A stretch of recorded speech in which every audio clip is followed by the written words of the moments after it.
Thank you very much, Chairman, and thank you to all of our witnesses who are here today.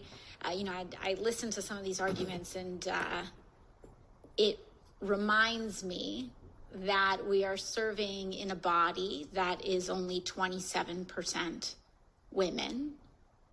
And sometimes we have to explain in the capital of the United States of America what life is like as a woman in this country. And the fact that childcare is not a giveaway, it is not money that is thrown away and set on fire, but for anyone who is concerned about price increases, inflation, etc., it's probably important to know the role that women and childcare play in all of that.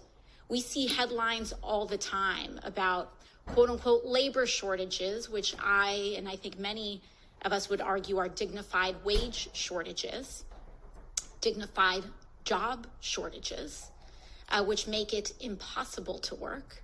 But I am the daughter of a domestic worker, and I grew up doing my homework in strangers' houses while my mom vacuumed and cleaned and did what needed to be done. The United States is the only country in the OECD that does not guarantee any paid family and medical leave to its citizens. And yet we come in here every day and people act as though it's impossible. We are the only developed country that doesn't do this. We have a shortage right now, a quote unquote what is called a labor shortage. But we know that this labor shortage and the shortage of workers is concentrated disproportionately among women and people of color. Correct, Dr. Holder? That is correct, Congresswoman. Now, if I'm a mother, and let's just use New York City statistics, for example, where the median income in New York City per capita is about $39,000. Median. That's not even a working class or low income community. That's median. The median cost of childcare is $16,000 in New York City. Now, that's just childcare, $1,300 a month. Then there's transportation costs. Then there's, the increased cost of food because you need to pick something up on the way home. You don't have any time. You're working a job. You need to pick up your kid. It's not even worth it to work to go to work. It's too expensive to go to work for a woman to go to work or any child-giving parent. Isn't that correct, Dr. Holder?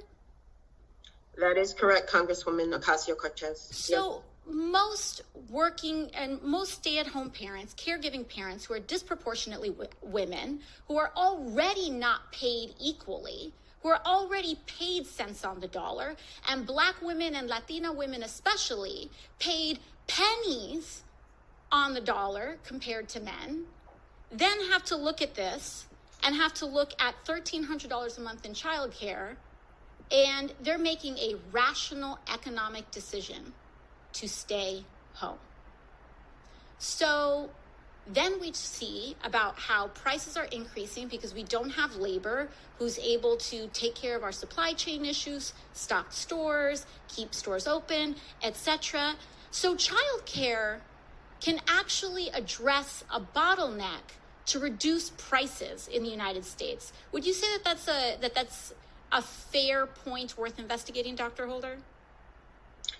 Yes, Congresswoman, I would say that, indeed. And secondarily, to Ms. Ai-jen Poo, I want to talk about immigrant women in childcare and domestic labor in this country. Not only are the provisions investing in universal childcare, I think, critical for all women and all caregiving parents of all genders to be able to re-enter the workforce, but what does the prospect and the potential, if the Senate is able to override the parliamentarian and provide a path to citizenship, what could that also do in terms of the implications for our labor force and our supply of dignified work and childcare and domestic work in this country?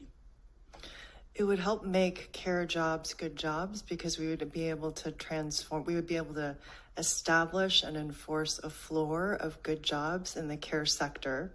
Right now, immigrant women are disproportionately concentrated in childcare jobs and elder care jobs. A third of the home care workforce is foreign born. There's actually no way that we can take care of American families in this country without immigrant women, and without immigrant women having secure jobs. And those secure jobs will enable us to secure all care jobs, which will enable us to secure the entire workforce.